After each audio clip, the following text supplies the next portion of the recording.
Next speaker is Justice Gail Prudenti. Justice Prudenti, on September 1st, 2015, the Honorable Gail Prudenti was named Executive Director of the Center for Children, Families, and the Law at the School of Law at Hofstra University, where she also serves as Senior Associate Dean for Operations. Prior to her current position at Hofstra, Judge Prudenti distinguished herself as a well-respected jurist and hands-on administrator throughout a judicial career that lasted more than 2 decades.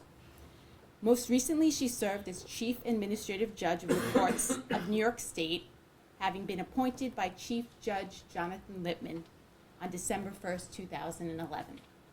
Prior to her appointment as Chief Administrative Judge, she served as an Associate Justice and then Presiding Justice of the Appellate Division's 2nd Judicial Department.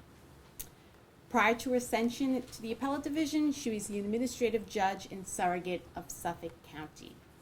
She earned her law degree from the University of Aberdeen in Scotland, which also awarded her an honorary doctorate of laws in 2004 and an honorary appointment as professor in the School of Law.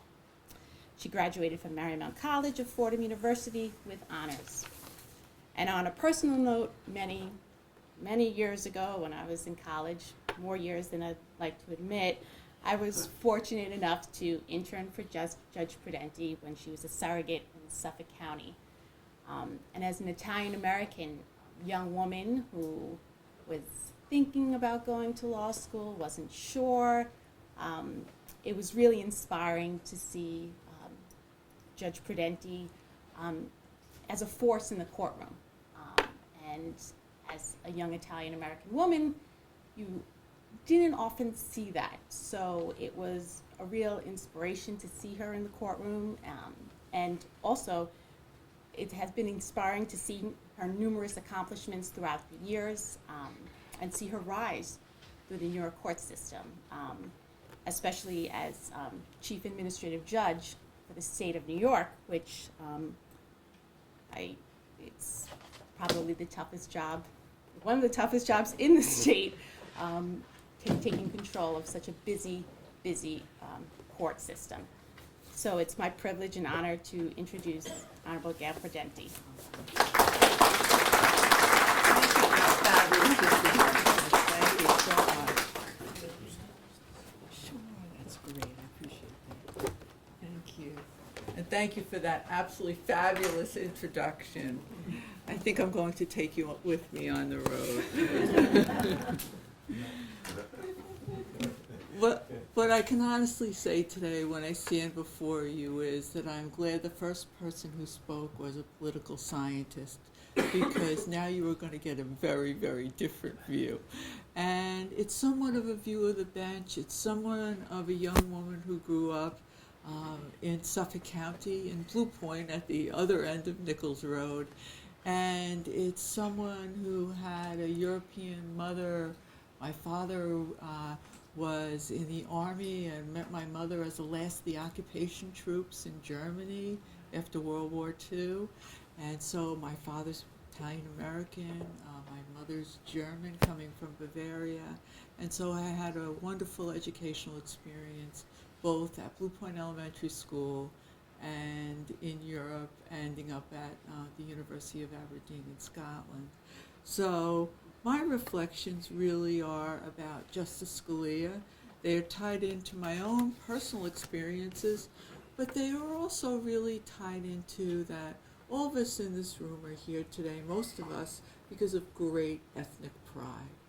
But today I'd like to just talk about why the importance and the reflections about Justice Scalia should be more about, while ethnic pride is something that each and every one of us lives with every day, that there's such a great value to judicial diversity. And I would like you to consider that when you hear me talk about a justice that I held in the highest regard and had the privilege to meet, unfortunately, on only one occasion. You know, having said that, I grew up in Blue Point and that I went to Blue Point Elementary School, I knew that I was going to be a lawyer since I was 5 years old. And some people will say, well, how could you possibly know that you were going to be an attorney at 5 years old? Well, I had both a mother and a father that encouraged me from a young age, both in very different ways, that I could accomplish anything that I wanted to accomplish with hard work. But what really the focus of the start of my career in the law was that I had occasion. My father built houses. That's what he did for a living. He was a general contractor. And he built houses on the east end of Long Island. And as years went on, he met with great success. But early on, when I was 3, 4, and 5 years old, those were the early years. And I remember he worked 7 days a week. And in order to see him, you had to go to work with him. So I remember going to work with him, and on this day he had a closing at the Sag Harbor Savings Bank. I'll never forget it as long as I live. And we sat around a table, and at that table it became really clear to a precocious 5-year-old that the only person who was not represented by counsel at that table was my father. And I remember sitting next to him, and he was doing his own figures, and I remember sitting next to him trying to get his attention and pulling at his sleeve. And finally he said, as he often affectionately referred to me as sis, yes, sis, what is it? And I just looked at him and I said, Dad, I'm going to be your lawyer someday. And he just looked at me with the broadest smile, and I have to tell you, I remember that same broad smile the day I was admitted to the practice of law at 45 Monroe Place. Well, let's talk about Justice Scalia, but it's what brings me here today. My family history is what brings me here today. Justice Scalia's appointment to the United States Supreme Court in 1986 was a great source of inspiration for me, and really other members of, I know, the Italian-American community, but especially the Italian-American legal community. Justice Scalia's ascension to the highest court transcends, and I really believe this, it transcends our own ethnic pride, but it does highlight the importance of diversity and inclusiveness in our public institutions. I believe we've come a long way. I believe there's much more progress to be made. To me, and I remember the discussion around, our dinner table, Justice Scalia's nomination was a watershed moment. Although I felt I didn't face discrimination or professional and educational barriers, looking back now, I know I did, okay? But my ancestors were so much more hindered than I was. I was really acutely aware at the time I was a young lawyer, only admitted to practice for 6 years, that never before in the history of the United States Supreme Court had a person from my own ethnic background and heritage serve on what to me was the American citadel of justice. In the mid-1980s, there were still, and I believe there are some today, tiresome stereotypes of Italian Americans. Italians as mobsters. It was maybe more prevalent then, but it's still there. There were ethnic slurs that were heard each and every day. And I can tell you, unfortunately, having worked in courtrooms for more than 27 years, they still exist today. And they continue to haunt immigrants from every walk of life to this very day. And it is very persistent. I know of another great judge, and I talk about him because he had great success, and we all have a common bond, Judge Scalia and Judge Rampallo and myself. Judge Rampallo was another great judge of Italian descent who made his way to the highest court in the state of New York, the New York State Court of Appeals. And I am very proud to be standing before you, having been found qualified for the New York State Court of Appeals on 2 occasions. As my father used to like to tell me, if there was any disappointment in any job I didn't get, although I've got many, is that just wasn't your turn, you know, and that's how I look at it. But the qualification, believe it or not, means more to me than the appointment. This Judge Rompalo, more than a century before Judge Scalia's appointment, had a remarkable story that ended up with him being on the New York State Court of Appeals. And I learned about this many more years later when the Colombian lawyers honored me with one of their most prestigious awards, the Rompalo Award.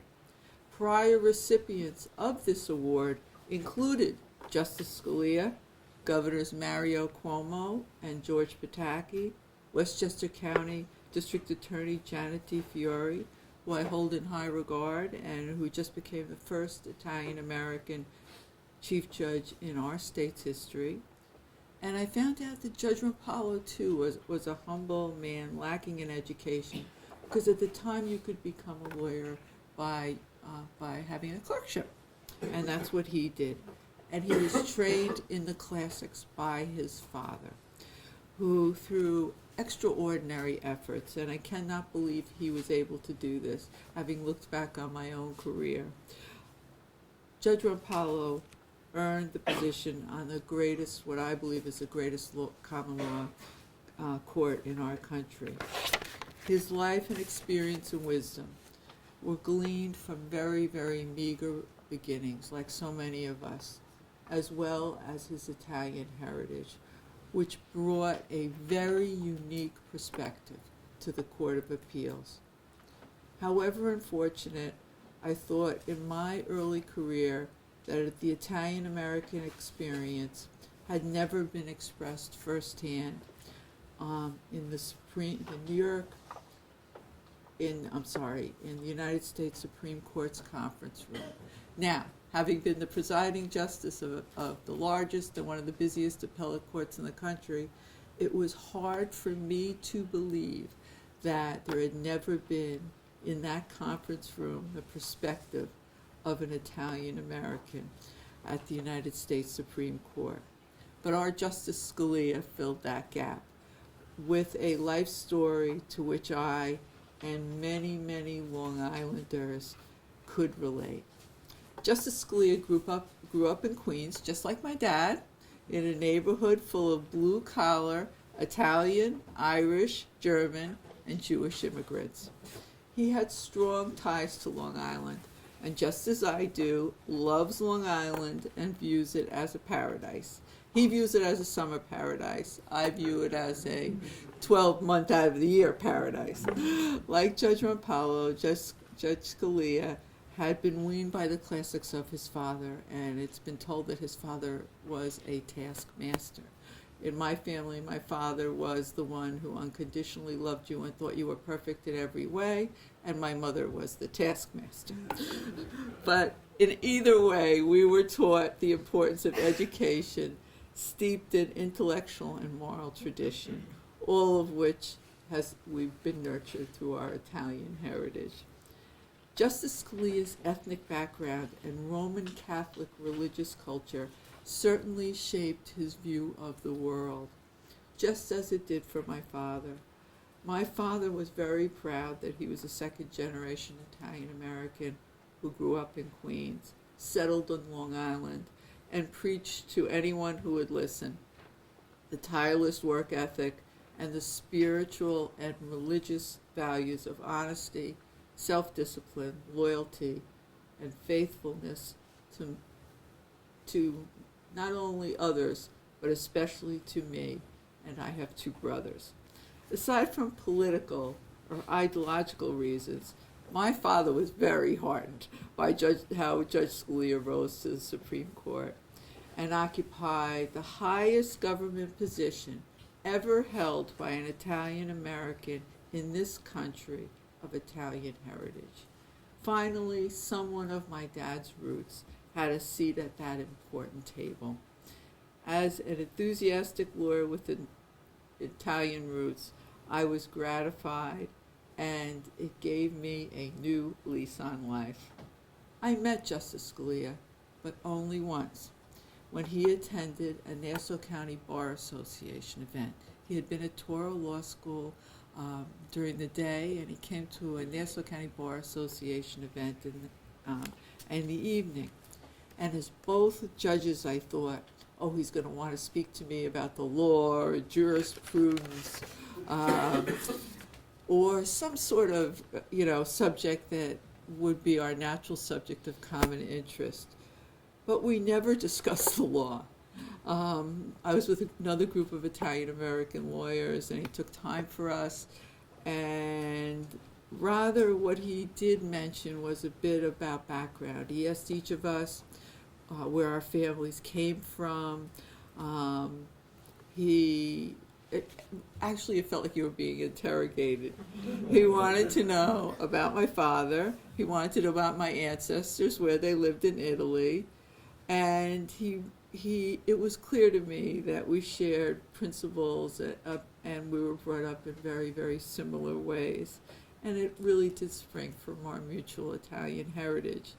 He spoke of the love of opera, the fondness of Italian cuisine, and he told me he really liked good Italian wine.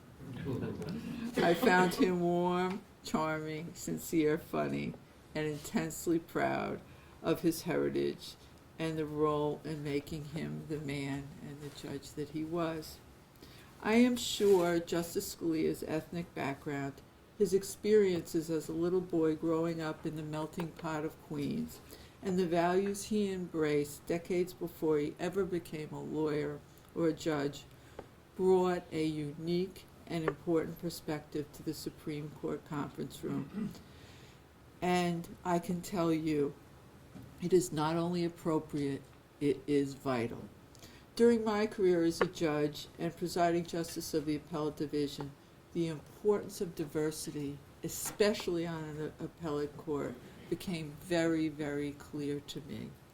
Although one can argue that the law is the law, regardless of a judge's racial or ethnic background or gender, I cannot count the number of times, and I was at the appellate division for almost 11 years, 10 years as its presiding justice.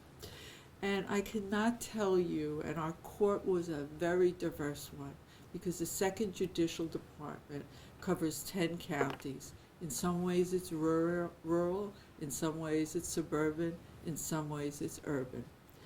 And the judges on that court each had a unique perspective. And on a particular issue where a judge would have a different background, we would never know what someone would bring to our attention that would give us that pause, that second thought. The diversity added immeasurably to our discussions and helped shape what I believe at the time, when my friends finally refer to it as the Prudenti Court, focused on thinking and resulted in decisions that were much more balanced. I will leave for others at another time, and I'm sure they're here today, and just as we heard the professor, to debate the relative merits of Justice Scalia's opinions and his dissents. Some I agree with, some I did not. But I am forever grateful that at long last, the voice of an Italian American was heard. And with Justice Scalia, it was heard loud and clear. Atticus Finch, the protagonist of, as we all know, To Kill a Mockingbird, and one of many lawyers' favorite literary characters, remarked, "You never really understand a person until you consider things from their point of view, until you climb into the skin and walk around in it." Because of Justice Scalia, the Supreme Court was able to climb into the skin of the Italian American experience. Thank you.